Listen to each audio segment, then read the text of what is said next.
This is Business, Equity, and Opportunities. Hey, good morning. Good Sunday to you. Welcome to the Entrepreneur's Friend, Business, Equity, and Opportunities. I'm Scott Sander. If you've ever considered starting your own small business or want your small business to grow, this is the hour for you. Every week we present 7 stories from people who took that first step from employee to business owner. They share their stories with us so that you can walk the same path. The stories include how they got started in business, how they gained access to capital, to money, how they run their business day to day. You'll hear from regular contributors who cover the week in business, what's happening now, and experts at managing money who discuss accounting and bookkeeping. You'll learn about a different industry each week, and we always wrap things up with an inspirational success story. We're here with a new hour every Sunday on Wish TV, and you can also live stream us through wishtv.com. We post each of our 7 weekly episodes from past shows on our website. It's BE&O show.com. Watch them, share them, scan the QR code on your screen with your phone. That'll take you right to our website. While you're there, listen to the Business, Equity, and Opportunities podcast, one of many podcasts available on the All Indiana Podcast Network, and subscribe to our weekly newsletter. Our team updates it every Tuesday. We do want you to encourage this hour to have your phone ready to scan QR codes. Let's get to the business of business. Here's what's on today's Business, Equity, and Opportunities. The USDA is investing millions in Indiana farmers and ranchers. The new editor-in-chief of the Indianapolis Recorder on the Champions of Diversity 2024. CPA Courtney Kincaid on handling payroll. Looking for opportunities in construction? INDOT can get you started. Our industry focus is on an upcoming Creative Economy Summit. And our success story is serving up pizza, Indy style. First up, it is time to get started. We start along the downtown Indianapolis Canal with a visit to the city's first plant-based burger restaurant. Burgeezy got started with the help of some friends and $55,000 in grants. Kadeesha and Antoine Wiggins are the founders of Burgeezy. This is Business, Equity, and Opportunities. Getting started. My name is Kadeesha Wiggins. I am one of the owners of Burgeezy. We are Indy's first Black-owned, fully plant-based burger restaurant. Yeah, so as far as how we got here today, if I go back to the very beginning, we first started off at Indy's Kitchen. It was a commercial kitchen not too far from here. We operated there for about 9 months. We kind of had like a curbside pickup model at that location. After transitioning from Indy's Kitchen, we were accepted into the Melon Kitchen Restaurant Accelerator program. So within that program, we were able to grow our business. We had a state-of-the-art kitchen to work out of, and they actually helped us to put our business in a position to get funded to move into this brick and mortar that we've just opened this past weekend. I've learned that being your own boss does not mean you have a lot of free time. No, like you said, running a restaurant takes a lot of work, and it's more than just preparing the food, giving it to your customer. There's so much done on the back end. You're working when you're not working. You're always ordering things, thinking of, ways to improve the customer experience, but it's a never-ending process. And I've also learned too that when you have a team and a group of people that support you and are able to actually help you along the way, it just makes that process so much more enjoyable and a lot easier. Yeah, so I've been vegan, myself and my husband, we've been vegan since 2017. We kind of decided to go vegan because, more so for health reasons, to be honest. It just made us feel better, we had more energy, and the idea of Burgeezy really came after we traveled to Denver. So Denver has an amazing vegan scene, tons of vegan restaurants, and we tried a couple out and we're like, oh my gosh, we could really recreate a lot of these recipes, a lot of the foods that we're tasting, and that's kind of how we got into Burgeezy. We started testing, we started cooking for family and friends, and then from there, based on the feedback, we decided to go all in. Honestly, from here, more locations. Our goal is to open up multiple locations within Indianapolis. We really want to open up a location on each side of 465. And then from there, expand into other Midwestern states and then further from there. But as of right now, obviously we want to make this the best location and then continue to expand and duplicate what we do here. It was very hard to find a good location. We looked at tons of different kitchen spaces, tons of second generation restaurants, and they were all just missing something, but we couldn't necessarily put our hands on it.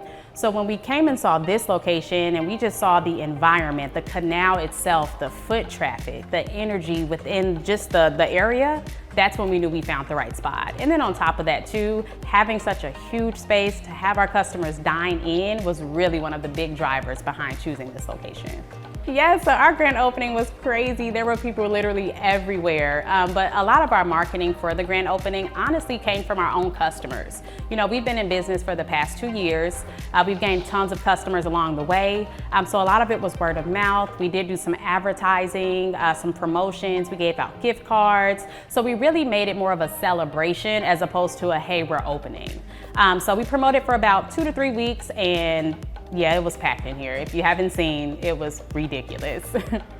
Honestly, it's feeding the people the reactions of, you know, anyone who tastes our food, whether you're vegan or non-vegan, to see that initial like OMG moment is what really drives us. You know, the kids love our food, the older generation loves our food. You know, it's literally for everyone and not just for one demographic. But again, seeing the reactions, seeing the reviews, it just gives us energy, and that's what keeps us going. Getting started, made possible by the Indiana Economic Development Corporation. If you'd like more information about the Be Nimble Foundation or check out Burgeezy, use the link on our website, beoshow.com. Scan the QR code on your screen right now, that gets you right there. If you have information that has helped you launch or operate your small business, tell us how you're doing. We'd love to share your story. Send us an email at beo@wishtv.com. Coming up, if you farm or you have business goals in the rural area, learn how to get a piece of a $14 million investment. This is Business Equity and Opportunities. Grow your business with Wish TV's featured business directory. For less than $200 a month, be one of the limited businesses in 30 different categories, benefiting from one of the top visited websites in Indiana and Indiana's only statewide news station. Space is limited. Contact us today.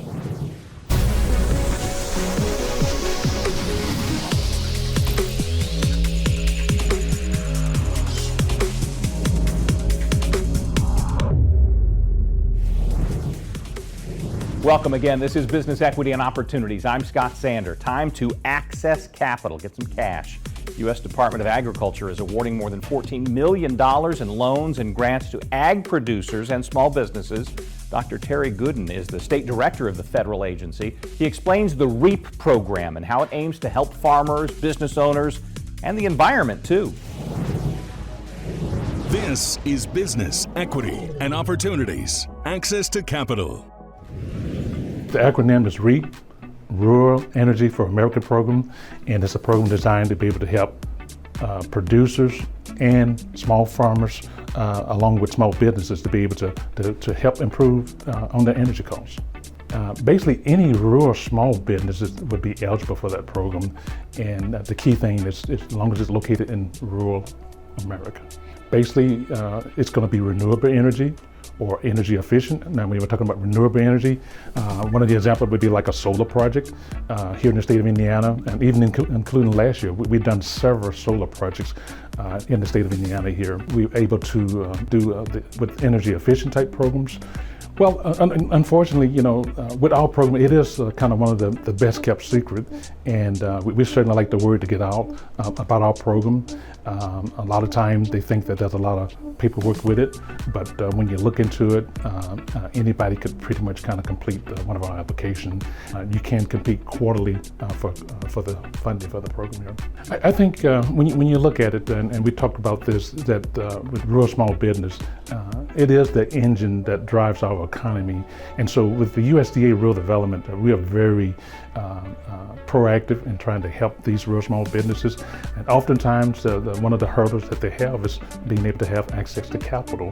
And that's kind of where we come in, not only with access to capital, but we also have some program that helps with technical assistance with helping small business. And those are the things that are really needed. With the USDA Rural Development, we have 7 area offices, and we have folks in those area offices that are actually able to kind of like boots on the ground to be able to go in any area and to help them. What I see as the future is basically, as it pertains to rural development, is us being able to continue to do what we do. We've always been a program designed to help provide what we call supervised credit, being able to help real small businesses, and we're going to continue to do that regardless to what may be going on with the economy. We got folks that are out there that have the expertise in all of the programs that we have. I'm from Northern Indiana, and there's a company in Whitley County. A guy basically started in his garage. A very successful business now. I have over 300 plus employees there, but I was able to work with him several years ago and to get his project done with some financing, and just to be able to receive the result of that and the benefit of those jobs in that community just plays a huge factor. With our funding from last year, Indiana really led the nation with the number of projects that we was able to do under the REAP program, and utilizing the loan and the grant funding to be able to help producers and real small businesses. I think the main thing is for the folks to know that with the USDA Rural Development, we helped a ton of people over the previous year under our REAP program, but we also have other programs out there. We have a business and industry loan guarantee program. There's a program designed specifically for lenders where we're able to have lenders to provide a guarantee loan, and we provide the credit to them, okay? And then we also have other grants programs that are out there for cities and towns to be able to help them with a revolving loan program, so that we're really concerned about the community as a holistic approach with all our programs that we have. If you'd like to learn more about the REAP program through the USDA, you'll find links to this and all of our access to capital segments on our website. It's beoshow.com. During this hour, the easiest thing to do is just use your phone, scan the QR code on your screen, it'll take you right there. Later, Courtney Kincaid on handling payroll. First, though, nominations are open now for the 2024 Champions of Diversity Award. Ahead, how you can be part of it.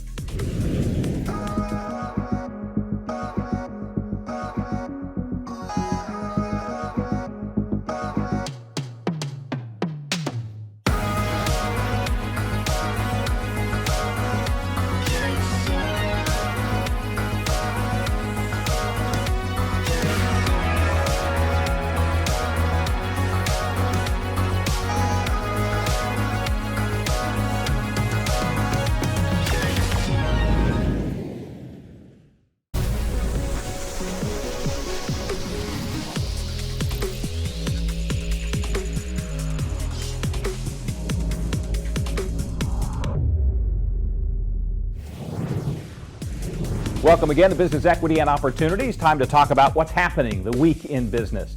This week, nominations are now open through September 29th for the 2024 Champions of Diversity Awards. Minority Business Review and Indiana Minority Business Magazine present the awards. Wish TV and Business Equity and Opportunities are proud media sponsors. To learn more, we sat down with the new editor-in-chief of the Indianapolis Recorder, Camike Jones. This is Business, Equity, and Opportunities. This Week in Business. So the Champions of Diversity is one of the largest, it is the largest awards event like this in Indiana. It's been around for 17 years. The paper has been around for 128 years. So in collaboration with what the paper does, championing diversity, equity, inclusion, and those efforts, the awards highlight the people who are doing the work every single day. You know, a lot of times this work goes unnoticed. It is what happens in the boardroom. It is what happens in the interview spaces. It's what happens when you're designing policy for your organization. So this award goes to highlight the work that people are doing day in and day out. And it's just part of what the Recorder's overall mission is to bring that diversity into our community. One of the recent winners who I adore, and I just met her actually, is Akila Darden with Darden Construction Group, and she's doing phenomenal work making sure that minority-owned businesses are included in these, big projects that are happening around our city. So that's just a major, major asset to our community, is to have somebody like that who is advocating for people every single day to make sure that they're a part of the fabric of the work that we're doing all over the city. The newest award that we have is the Amos Brown Community Advocate Award. So it's in honor of the late, great Amos Brown, who was always fighting for what was best for our community. So it will be honoring a person who is carrying on that legacy, who is carrying on that tradition of speaking out, of accountability for community leaders, and for civic engagement. It will be January 12th at the JW Marriott. We moved to a new location. We had over 1,000 people last year. It was completely sold out. And so we're at a bigger location this time. We're expecting even more attendance and more participation. It's grown in numerous ways. We're still open to more sponsorships and more partners, but you can check out our website to get into the sponsorship packet and figure out how to be a part of this event. So it was a really great opportunity for me to be a part of great storytelling, to be a part of changing the narrative of what Blackness looks like, of what community looks like. Our city is evolving. There are so many new stories to tell. There are so many people to reach out to and to incorporate into what the Recorder does. And now that we have our social media and website and Minority Business Magazine, which is national, we have so many other avenues to be able to share new stories, and it's national, it's worldwide, so we don't have to limit ourselves anymore. We can just spread the message of what the Recorder does all over the world. I was actually running some wonderful programs at the Asante Art Institute, one of which was a writing program, so I was working with young girls and professional female writers who were inspiring these girls to be a part of change, to be those change makers and world leaders in the future, as well as a therapeutic theater program. And I had a background in mental health as well. The core of it is just telling the human story. That's the core of it and what connects us all. And so what I have found across the board, whether that's in the mental health field or in the journalism field, is that people want to do the right thing and they may go about it in different ways, but most people want to do good in this world. So it's an opportunity for us to share the good that people are doing. It's continued to grow. We're adding more people here locally as well as nationally. So the national awards are growing as well. We just want to make sure that we're a part of celebrating that day in, day out on the ground work that people are doing. So we have more awards that are being given out. Each year that grows, and we have more people that are coming to us to be a part of this program. This Week in Business is made possible by BE&O Power. More notes, just a reminder, the clock is ticking for the nominations for the 2024 Champions of Diversity Awards, now through September 29th. Wish TV and Business Equity and Opportunities are proud media sponsors. It's presented by Minority Business Review and Indiana Minority Business Magazine. Also this week in business, the competition to find the coolest thing made in Indiana is back. The events for companies that make all kinds of things, whether they've been around for decades or brand new. Indiana Chamber of Commerce is accepting nominations. It'll be a Hoosier Hysteria-style tournament. It's free to enter. Nominations are open through October 10th. A reminder, in partnership with the 39th Annual Circle City Classic, BE&O Power is sponsoring a Business and Entrepreneur Day, Saturday, September 23rd, 12:30 to 3 at Lucas Oil Stadium. Wish TV and Business Equity and Opportunities are proud to be sponsors of that event. For links and more information, you know where to go, beoshow.com. If your business has an event you'd like us to mention, send us an email 3 weeks ahead of it at beo@wishtv.com. Coming up, INDOT is looking to train and hire a few good construction workers. Before that, though, Courtney Kincaid on handling payroll. Stay with us.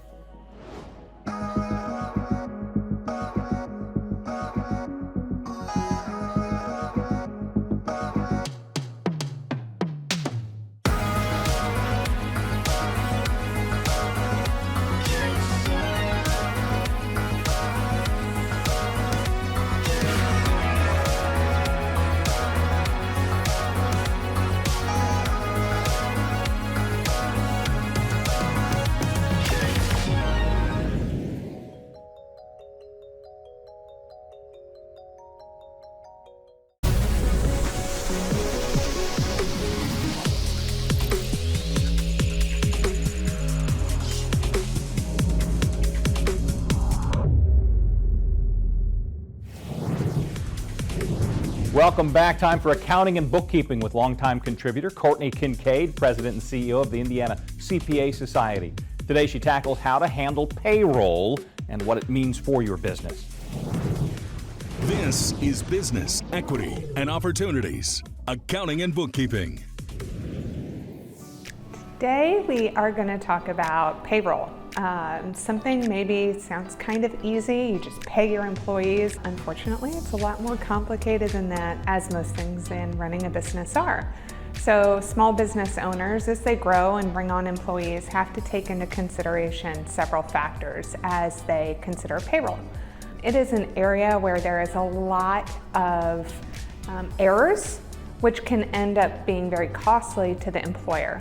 Now, the IRS estimates that up to a third of employers are making some errors in payroll. And they tend to all kind of fit into some nice little buckets. But one of the big errors that people run into is just the classification of employees. So you can't just say, someone is an independent contractor or someone's a full-time employee. There are clear definitions and understandings about which are which. One of the most common errors is a misunderstanding of how to classify your workers. So they kind of fall into two buckets. You have employees and you have independent contractors. And there are clear rules around which is which. And what often happens is you might misclassify your worker, which changes the amount of payroll tax you're paying, changes all sorts of withholdings.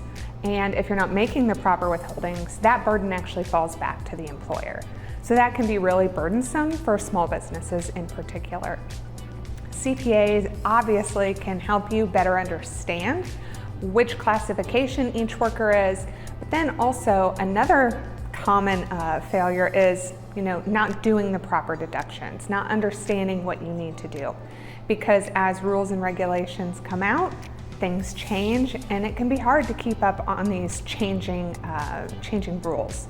So a CPA is actually a good resource to help you with payroll. I know most people think of a CPA as someone who does their taxes or someone who does audits. But CPAs, 2/3 of CPA firms, it's estimated, actually provide payroll services to their clients because it is a lot trickier than you might imagine. Another area that a CPA can help you with when it comes to payroll is understanding what you need as far as records, because you're going to be generating tax documents. And so if information is incorrect in those in the files for your employees, the documents you create are going to be incorrect. And so you're generating 1099s for contractors, you're generating W-2s. So what do you need to know and what are some good processes for making sure that information is correct? And then how long do you need to retain that information? All of these very nuanced rules are kind of hard to stay on top of when you're trying to run a small business or get something off the ground. And so having a team of financial experts on hand to help you with that, so you can kind of just put that to side, is very helpful. When it comes to payroll and small businesses, one common misperception is if you're the sole employee, even if you're not taking what you might consider a regular check, there are payroll implications for you as that sole entrepreneur. A CPA can help guide you there in understanding, which is also closely related to another misperception, which is tax deadlines April 15th. People say that's like the 4th of July holiday. Everyone knows when tax day is. But the truth is, when it comes to payroll taxes and business-related taxes, those deadlines are very different. And estimated payments might happen multiple times a year. And so avoiding penalties from late payments and having a clear understanding of when things are due is really, really valuable and can end up saving your small business a lot of money. When people think about payroll, sometimes they just think about that actual check, or that biweekly payment or deposit, what have you. But there are actually a lot of other implications and paperwork that go along with both contractors and employees. And so most of us are familiar with the general W-2 form, so making sure you're putting that together. I don't think just the average business owner is thinking about, how do I put together a W-2? So it's nice to have an expert on your team.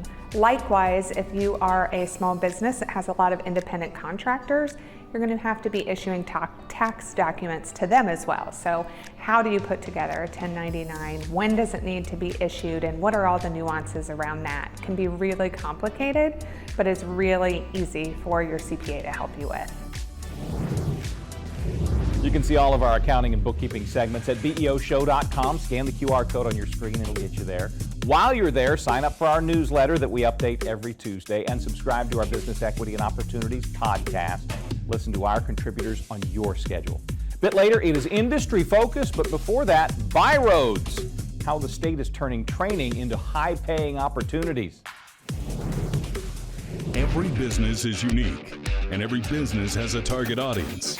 Circulus Digital Media can help you connect and grow your customer base with turnkey digital solutions that are nimble to reach a customer base that spans the globe. Pinpoint a specific audience down to the smallest details. No matter the size of your business, put Circulus Digital Media to work for you and get results.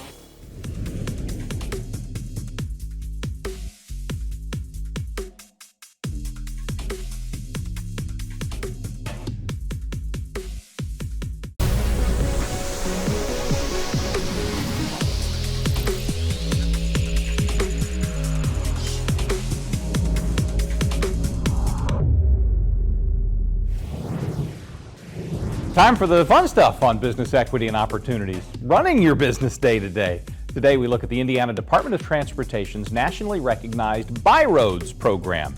It's giving students opportunities to train in construction and turn that training into certification and high-paid jobs. We had the chance to speak to INDOT's Katie Daniels about the program, and we met with a Byroads graduate.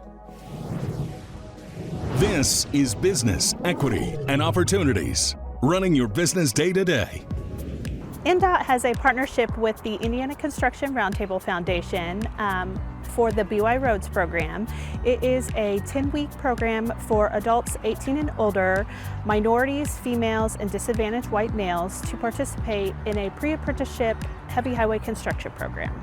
They learn NCCER core construction curriculum, and they get certifications in skid steer, OSHA 10, construction, math, surveying. They get interviewing skills, resume skills. They have opportunities for contractors to come in and speak to them. There's recruitment opportunities. There's a hiring fair. And then at the end of the class, they have a graduation for them. That way they can celebrate their accomplishments throughout the class. So INDOT and ICRF advertise to all of our prime contractor community, partners that ICRF has in the community to come and recruit, word of mouth throughout the industry, really.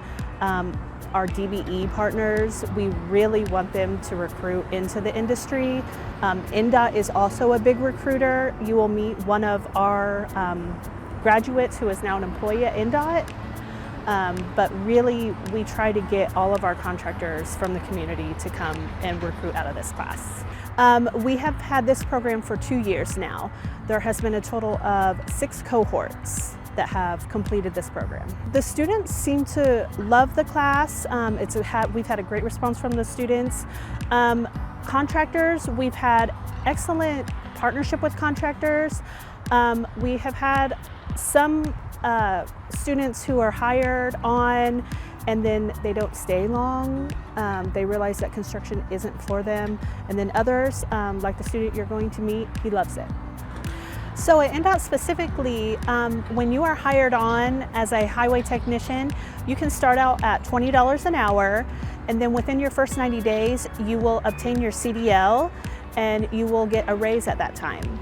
You have a great benefits package, time off, and all of that. So it is a great career path. I've been in this career for 16 years.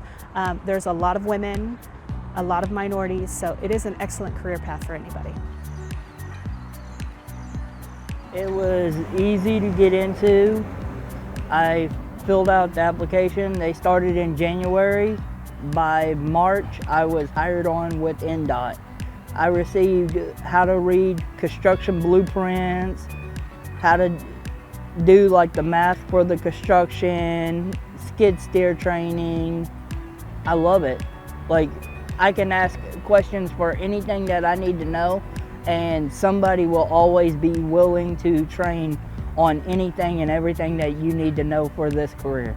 I look at it as 5-10 years down the road when I'm talking to my children or my nieces and my nephews, I can point at a road and say, I fixed that. I helped build that road. I helped. And then on the construction part, if you do in the buildings, you built that building. I would tell them yes, because at the end of the day, the trades jobs are always going to be there. They're never going to go away. Before I started this program, I was doing DoorDash, Uber Eats, just trying to make a paycheck day to day. I love working with my hands. I've always been in the construction love the construction industry. The fact that I'm actually providing for my family, I don't have to wonder, am I going to get paid for this job? I don't have to wonder anything. I know that it's a good career, there's great benefits, my family's well taken care of. For more information on the Buy Roads program from INDOT, head to BEOshow.com. The QR code on your screen will hook you up. Later, a new take on Indy-style pizza in our success story. Before that, Indiana at a creative crossroads. It's our industry focus. This is Business Equity and Opportunity. Every business is unique, and every business has a target audience. Circulus Digital Media can help you connect and grow your customer base with turnkey digital solutions that are nimble to reach a customer base that spans the globe. Pinpoint a specific audience down to the smallest details. No matter the size of your business, put Circulus Digital Media to work for you and get results.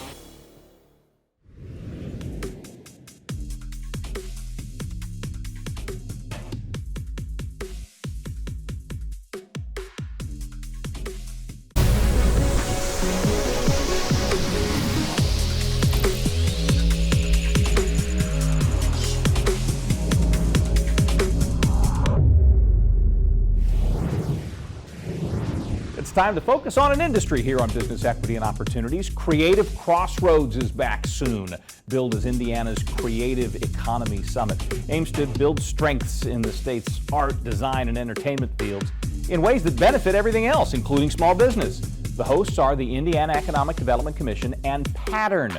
We talked about the opportunities for emerging creatives and makers with the founder of Pattern, Polina Osherov.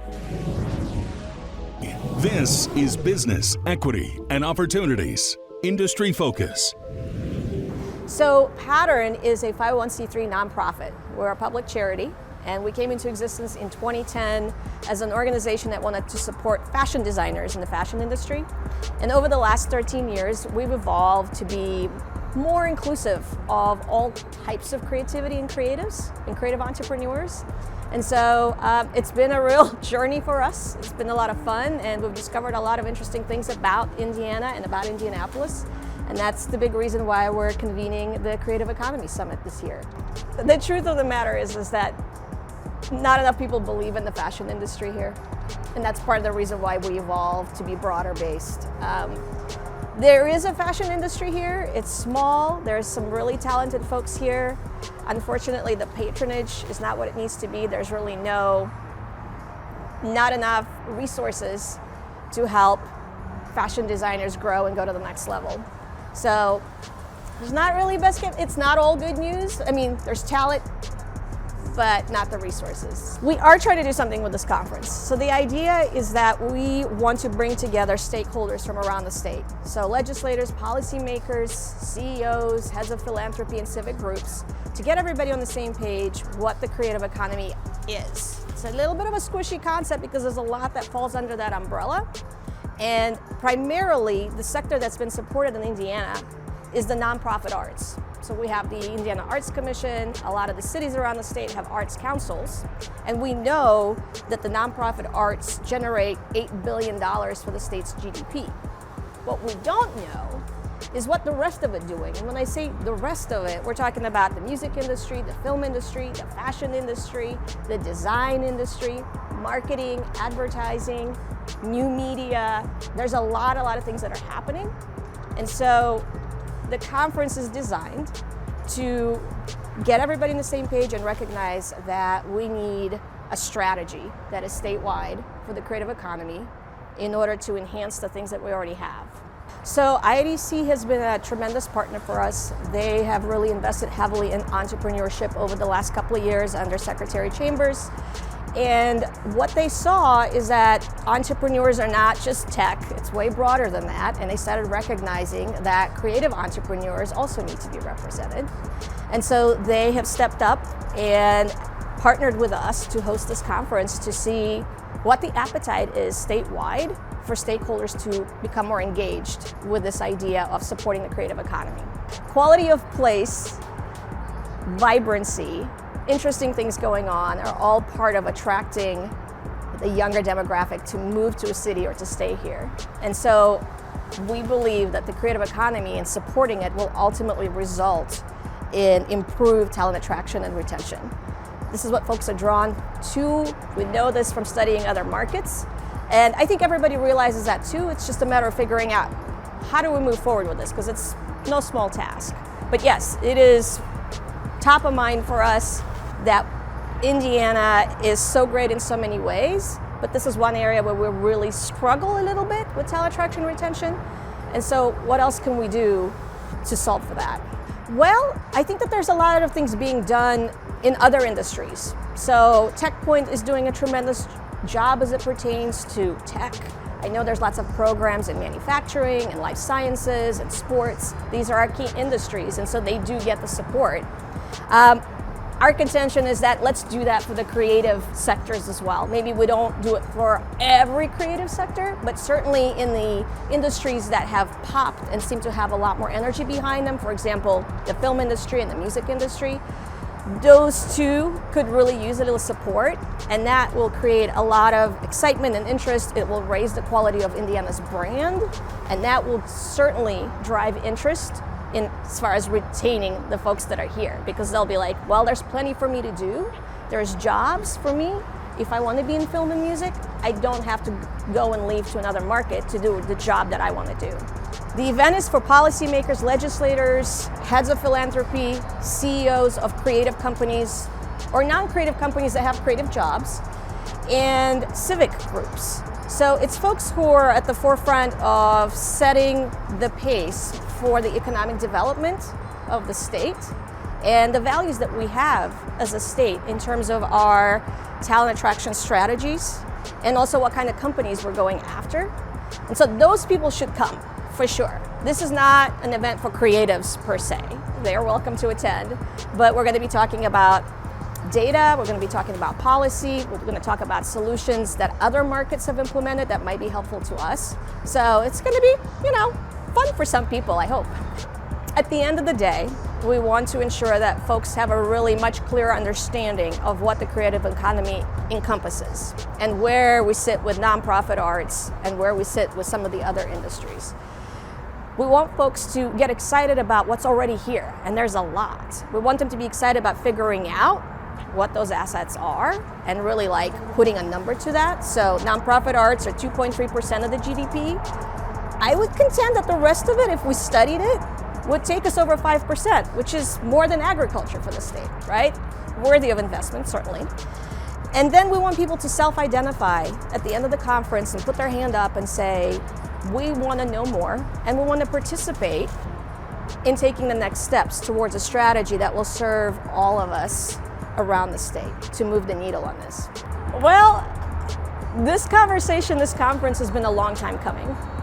We've tried through our organization so many different ways to activate the creative economy and ultimately realize that it can be a grassroots effort. There's been so many organizations that have come and gone that did tremendous work, but were ultimately not sustainable because they lacked the investment that was bigger. We're talking hundreds of millions of dollars at the end of the day. The opportunity to put that before our decision makers is certainly a very exciting proposition and a privilege. So I'm just curious to see what happens, see all those faces in the room, and hopefully at the end of it have a lot of people put their hand up and say, yes, me, please, I want to know more. Industry Focus is made possible by Circulus Digital Media. If you or someone you know is interested in starting a business and you'd like to revisit our past Industry Focus segments or any of the 7 segments we do each week, they live at BEOshow.com. Share those segments with family, friends, business partners, or over social media through Twitter, LinkedIn, email, and more. Go to BEOshow.com, find the video, all sorts of buttons below that you can share quickly. When we return, we meet a woman who started multiple businesses and now is riding off into the sunset. It's her success story next.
It is time to wrap up this hour with our success story.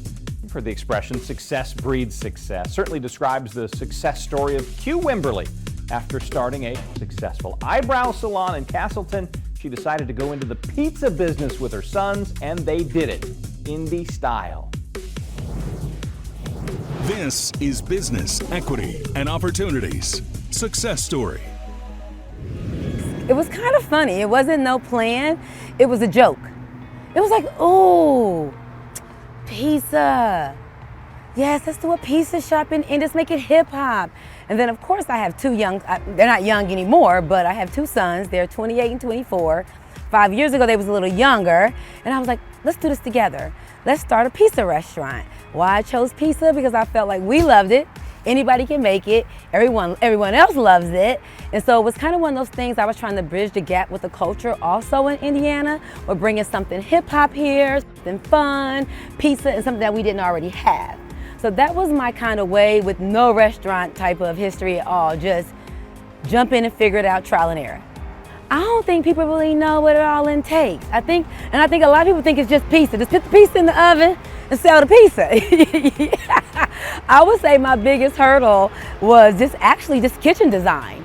You know, making sure the flow of everything went well. Actually getting the oven even set up was a big deal, I think was, because again, not knowing how things were going to go, you're just playing it by ear. So for me, I really believe that just learning that when you start going, you're going to run into a lot of roadblocks and learning that there's somebody for everything.